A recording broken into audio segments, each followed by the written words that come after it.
Assalamualaikum warahmatullahi wabarakatuh. Perkenalkan, nama saya Rina Rahmawati dari Prodi Pendidikan Bahasa dan Sastra Indonesia kelas A1. Nah, jadi di sini saya akan menyampaikan kembali atau menjelaskan presentasi pada kelompok 1 pada pertemuan kemarin. Di mana kelompok 1 itu kemarin membahas tentang pengertian fonologi, ruang lingkup fonologi, konsep dasar fonetik, konsep dasar fonemik, serta fonologi dan disiplin lainnya.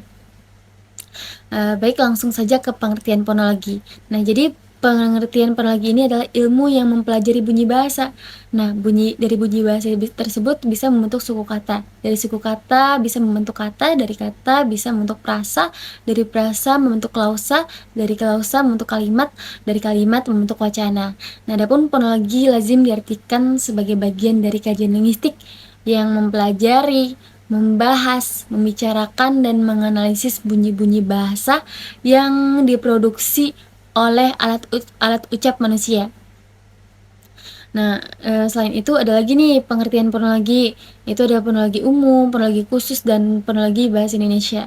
Nah, untuk fonologi umum ini ialah ilmu yang mempelajari bunyi-bunyi bahasa dari berbagai bahasa.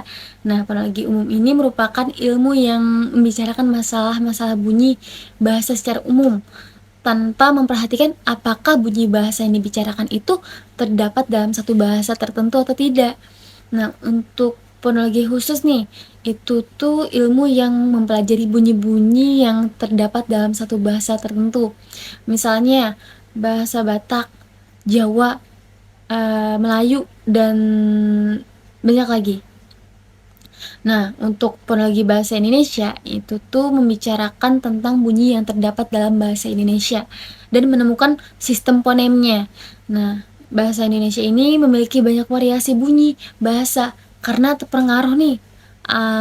terpengaruh bahasa daerah atau bahasa asing terhadap bahasa Indonesia. Nah, dalam kajian fonologi, bahasa Indonesia akan meneliti variasi bunyi dan sistemnya.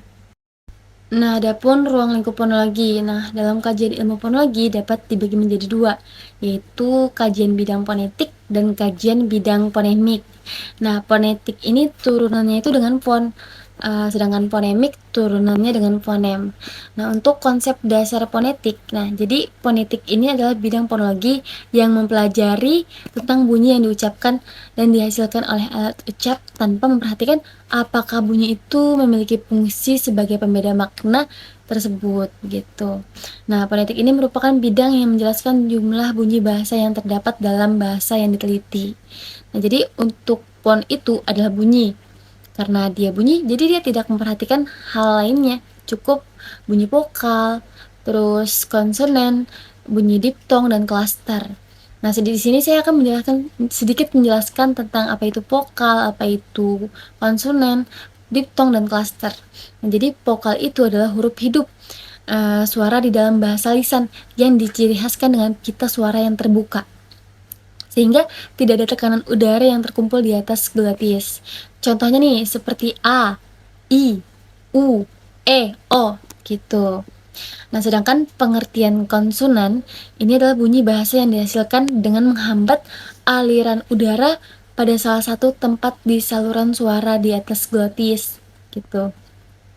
Sedangkan diptong, nah bunyi itu tuh adalah bunyi vokal rangkap atau dua vokal yang diucapkan sekaligus.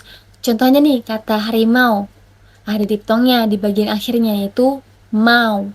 Ada lagi Laura tuh di bagian lau, ada A sama U kan, jadi itu adalah diptong.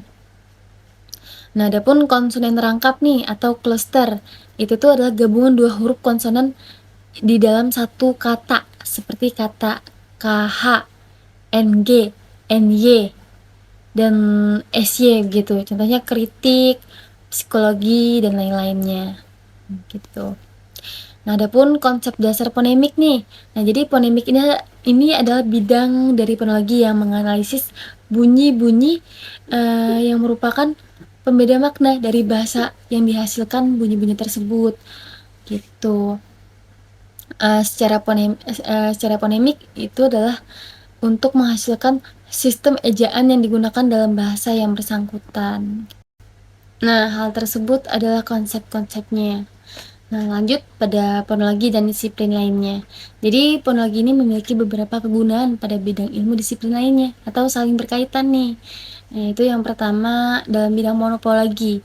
Nah, kedudukan fonologi ini berfungsi dalam sebagai dasar untuk menjelaskan proses pembentukan kata sehingga variasi yang muncul dalam pembentukan kata. Contohnya pada kata meng tambah ka. Nah, itu tuh bisa meluluh atau meng tambah kayu menjadi mengayuh.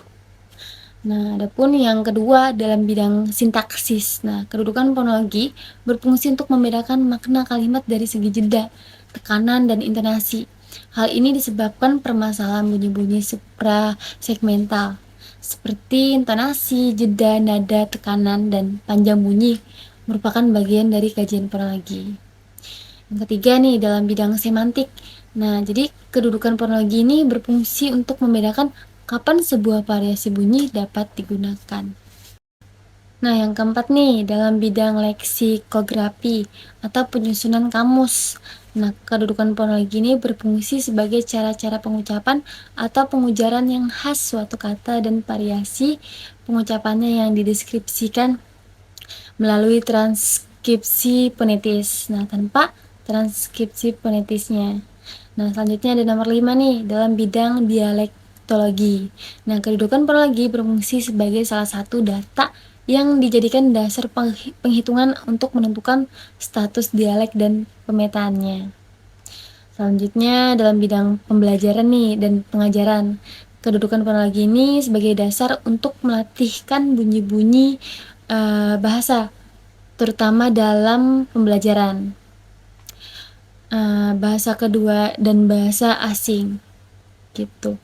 Nah, selanjutnya nomor 7 nih dalam bidang psikolinguistik. Kedudukan fonologi ini itu sebagai alat untuk dapat menjawab permasalahan-permasalahan yang berkaitan dengan memperoleh bahasa. Selanjutnya dalam bidang klinis. Nah, kedudukan fonologi sebagai dasar untuk menentukan metode yang tepat dalam menangani masalah gangguan berbahasa. Nah, penentuan metode tersebut didasarkan pada prinsip-prinsip yang ada dalam fonetik. Nah, begitu. Nah, mungkin itu saja yang dapat saya jelaskan. Mohon maaf apabila ada kesalahan. Assalamualaikum warahmatullahi wabarakatuh.